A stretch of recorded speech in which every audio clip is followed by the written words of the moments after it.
mu gihe inzoya n'abana b'u Rwanda bari bamaze iminsi bahoha intambara imigwano hagati y'igihugu cyaho cita cy'u Burundi n'igihugu cy'u Rwanda hari hakurya ya Kanyaru, umuti urabonetse, umuti wari kuziko none urabonetse. Ibi bikaba ari vyavugiwe mu nama ya ONU yateranye canke yabaye kuri uno musi wa gatanu igenekerezo rya 12 ukwezi kwa 12 umwaka no 2025.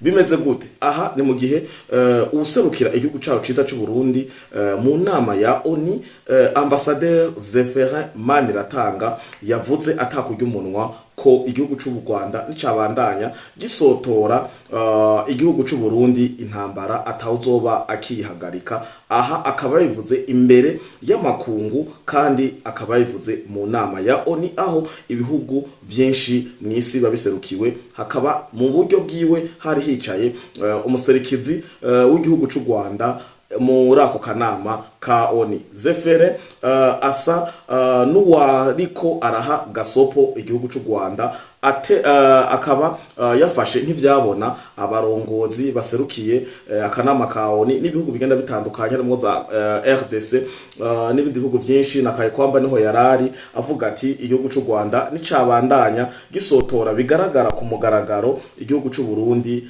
nta muntu azobakiza kubanguranya intambara bashatse, nta kibuza ko tuca tuyibashoza ko. Zephirin akabandanya agira ati Uburundi ntibuzoguma bureze amaboko, buzosha bushoza intambara ku gihugu cy'u Rwanda. Reka tumwumvirize imbere yuko tubandanya n'ubusesanguzi canke ayandi makuru ajanye n'ibi by'intambara canke umutekano muke mu karere ka Afrika y'ubuseruko. Zephirin mu nama ya ONU, Ambassadeur Zephirin mu nama ya ONU yavuze amajambo akurikira. Le Burundi souhaiterait informer cet auguste conseil. Igihugu cy'u Burundi cayifuje kumenyesha abateraniye muri kano kanama ka ONU muri no conseil ya sécurité ya ONU qu'il a pris très au sérieux ko igihugu cy'u Burundi cafashe nkama, cafashe n'ubuseriye le message des bombes envoyées à partir du Rwanda le 4 décembre sur ngo ubutumwa buciye mu mabombe yarashwe n'igihugu cy'u Rwanda itariki 4 z'ukwezi kwa12 ku butaka bw'u Burundi dans la commune de Cibitoke, muri commune ya Cibitoke, une femme et un enfant. Hama ivyo bisasu bikomeretsa umuvyeyi, umumama hamwe n'umwana. Nous considérons cet acte comme une provocation grave.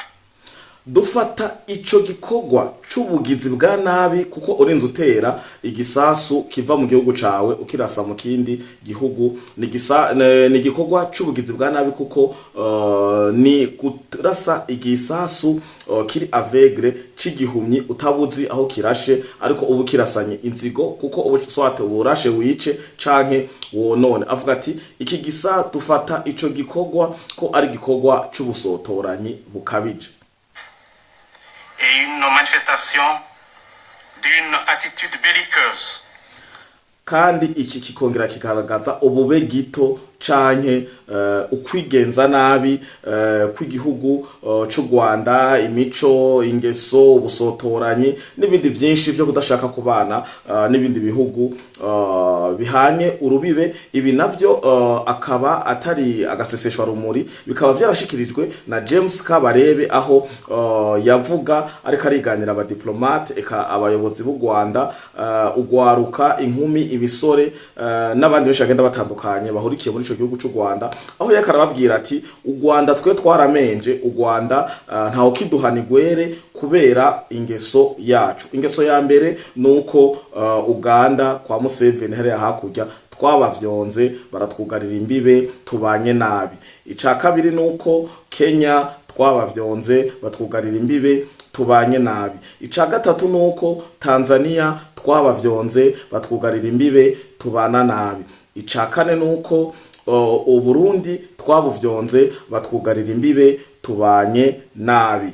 ica gatanu nuko tukiriko turica twiba twongera dusahura hariya mu burasirazuba bwa Kongo. Aya n'amajambo ya James Kabarebe igihe karabwira abanyarwanda abadiplomate eka muri rusange kuko ijambo yavuze hari amakamera bisigura ko yakatanga ubutumwa ku banyarwanda muri rusange ababwira ati abanyarwanda burya turagowe, abanyarwanda burya nta muntu akiduhanigwere bivanye n'ingeso n'imico mibi yacu. Ivyo navyo akaba ari byo vyongera bikagaruka hano aho Zefere avuga ko u Rwanda nirwabandanya rusotora igihugu cy'u Burundi muri ino nzira y'amabombe, imico mibi, umubano mubi n'ikindi gihugu. Reka dukurikire kugira mubandanye mwumva. Aha ndiko ndagerageza gusigura ijambo yashikirije ariko nongeramwo ubusesanguzi no gutahuza vyiyongereye ku ijambo yashikirije. So kuvuga ati ko aya majambo yose mvuze ariko yavuze canke ngo nsiguye neza ijambo kurindi nkuko yabivuze, no,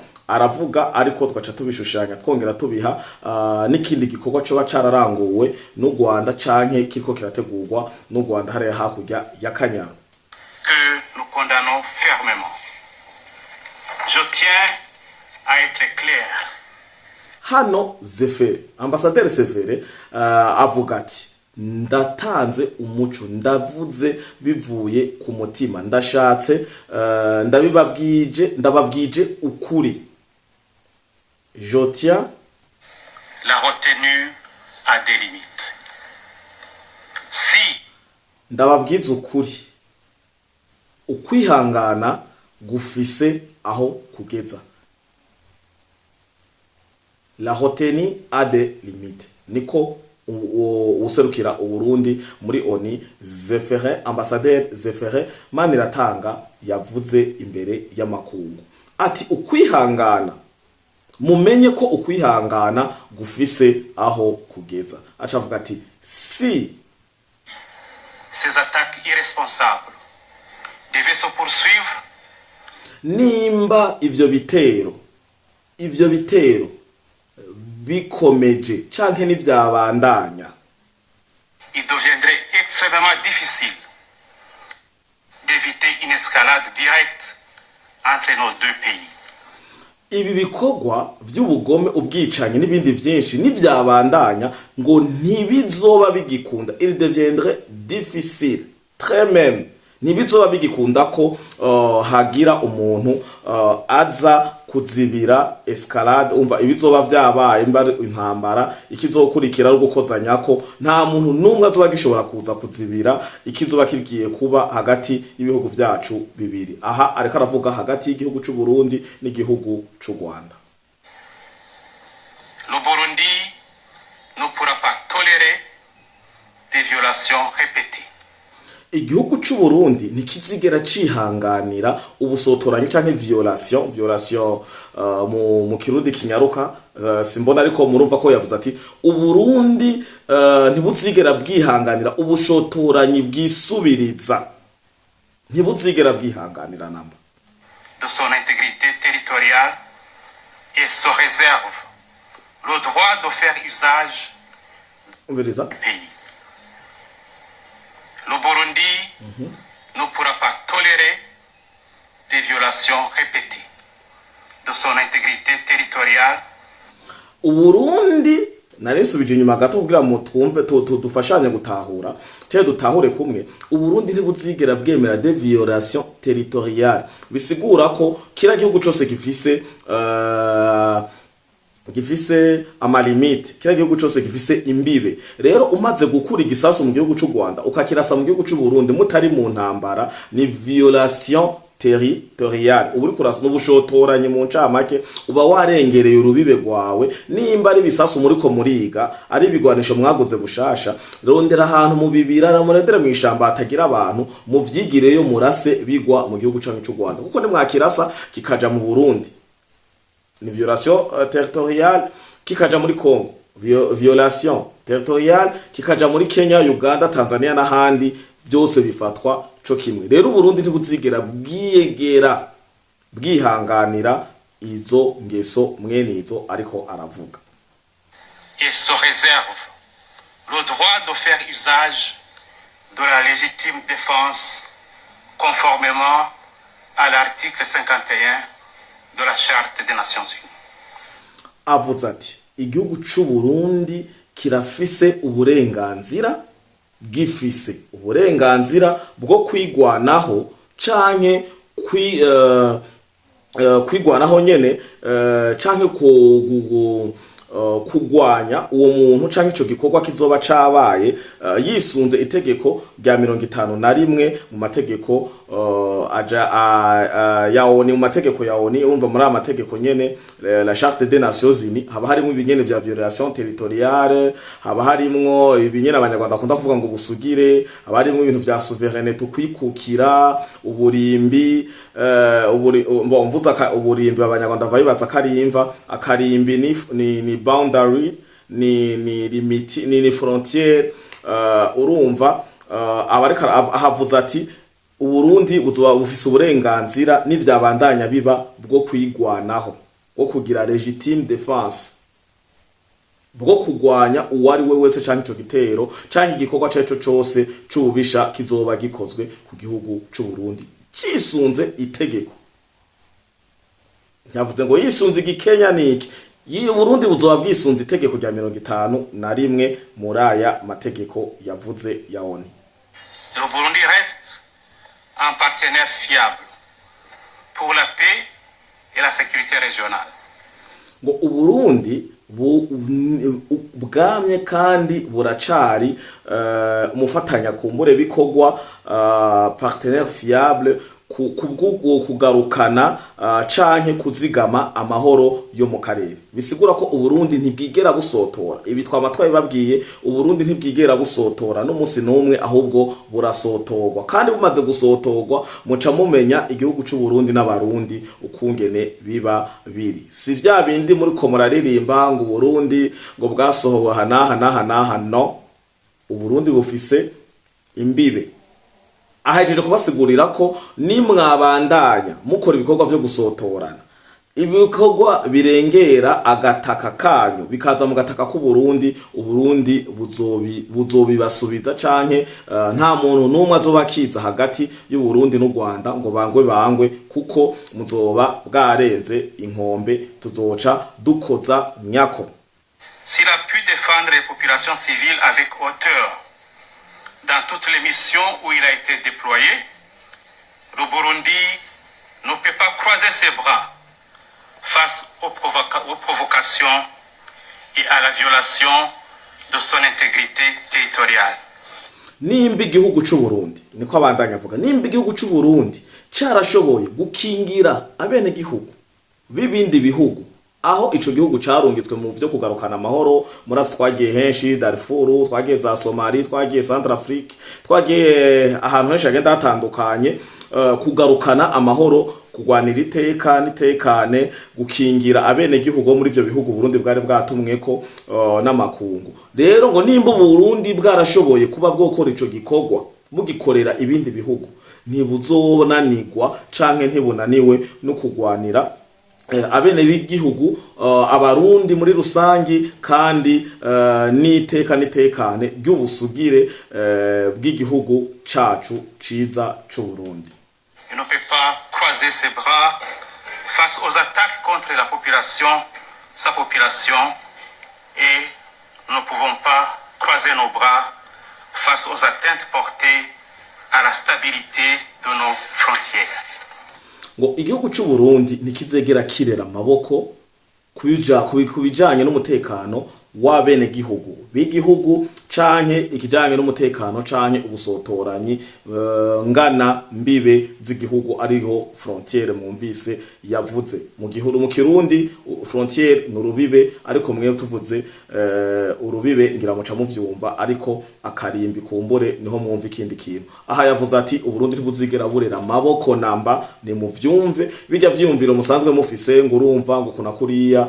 Aha biri clair, izi ni declaration zivugwa mu gihe haba hicaye abantu babashinga ntahe, abantu bayoboye Burundi, abantu bakunda Burundi, abantu bakunda bene gihugu, eka bakunda amahoro. Rero arinze aza mu kanama ka ONU nkuko bisanzwe bivugwa Conseil de sécurité ya ONI agashikiza amajambo nkaya nuko ari seriye kandi igihugu cy'u Burundi niko twama twababwiye igihugu cy'u Burundi ntidusotora, igihugu cy'u Burundi ntidutera, igihugu cy'u Burundi turivuna. Rero ni mwabandanya mubikora mwabanyarwanda mwe mumenye ko muzoba muriko murashira agati mu ntozi. Ndazi muraza kuvuga ati none ko ivyo bisasu mwumva vyaguye hiyo bikagira ukuna kuriya kweki mutaciye murasa ko mwumva ukuna kuriya. Ikintu cyose igisirikare cy'u Burundi, leta y'u Burundi, abarundi dukora ikintu cyose bucece, dukora ikintu cyose buke buke, twe ntiduhuruduka ntidushwabaduka. Nico gituma avuze ati ntituzigera dusubira kwihanganira ibikorwa by'ubusotoranye haba muri ivyo bibombe murasa canke kurengera imbibe agataka k'igihugu cy'u Burundi, cane cane nk'uko igihugu cy'u Burundi kimaze kuja gukora ibikorwa byo kugarukana amahoro mu mahanga, kuvuganira abene gihugu b'ibindi bihugu u Burundi bwatumwemwo canke bwahamagariwe kuja gufasha mu bikorwa byo kugarukana amahoro hirya no hino. Ntibuzoba bunaniwe, igihugu cy'u Burundi ntikinaniwe no kuvuganira canke gutabara canke kugwanira abene b'igihugu bacu. Uko niko yabandanyije avuga. Nababwiye turasigura ivyo yavuze, ariko kugira dutahurane gusumba tugenda dushiramo n'ubusesanguzi twongera dutanga umuco gusumba. Ariko ijambo ryiwe muriko muraryumva nkuko yarisomye mu nama ya ONI ahari ibihugu bigenda bitandukanye hano. Reka tubandanye n'ivyo ambassadeur Zefere Maniratanga yabandanije avuga. Notre message aujourd'hui est donc un message d'appel à la mesure. Ngo ubutumwa bwacu bw'uno munsi à la fermeté contre les violations avérées. Ubutumwa bwacu bw'uno munsi ni ubutumwa bwo kuza kuzibirira canke gutanga gukingira gufata amamezire kugira ano ma violation canke buno busotoranyi kumbure ntibubandanye. Aha yavuze neza na neza ubutumwa tuje gutanga uno munsi subwo gutera, ahubwo nubwo gutanga intumbero, nubwo gutanga umuco bivanye n'ubusotoranyi bwaba bw'ibisasu canke bwo kuvyora imipaka ubusugire bw'igihugu cyacu ciza cy'u Burundi. Et à une action concertée qui permette à l'est de la RDC et en particulier à des zones comme Uvira d'entrevoir enfin un avenir de paix durable. Je vous remercie. Ambassadeur umuserukizi w'u Burundi muri ONI, ambassadeur Zefere Maniratanga akarangiza ashima kandi akongera akavuga ko n'icifuzo cy'u Burundi ari uko amahoro n'umutekano byobungwa bigasigasigwa bikagaruka nkuko vyahora mu burasirazuba bwa Kongo na cane cane muri Uvira. Abankarangiza buno busesanguzi cyane kino kiganiro cyo kuri uno munsi wa gatandatu igenekerezo rya 13 ukwezi kw'icumi na kabiri umwaka wa 2025 nkengurukira leta y'u Burundi hamwe n'umukuru w'igihugu cacu ciza cy'u Burundi General Evariste Ndayishimiye, umuvyeyi akongera akaba umujama ugwaruka muri ino dialogue ikiganiro hagati y'umukuru w'igihugu n'ugwaruka rukomoka canke ruva mu mihingo igenda itandukanye mu bihugu bigenda bitandukanye, cari kimaze imisi kiko kirabera ku kirimba c'umukuru w'igihugu kuva ku igenekerezo rya 11 hirya yejo no ku munsi wejo wa 10 igenekerezo rya 12 akaba ariho carangiye. Turakengurukira cane ico kiganiro kuko ugwaruka guisanzura kandi n'umukuru w'igihugu agashika mu gwaruka akayaga natwe ugwaruka kandi tugashikiriza ivyumviro akumva n'ivyo tugona canke twipfuza. Turabikengurutse cyane nivyo byari bimaze imisi bifatiriye umwe canke uriya na jewe ndimo. Ndabashimire rero bakunzi ba Flow Podcast TV umwe wese ahaherereye. Ndabibutsa ko na Flow Podcast TV atamwebwe mwarahezakiwe. Ciao ciao.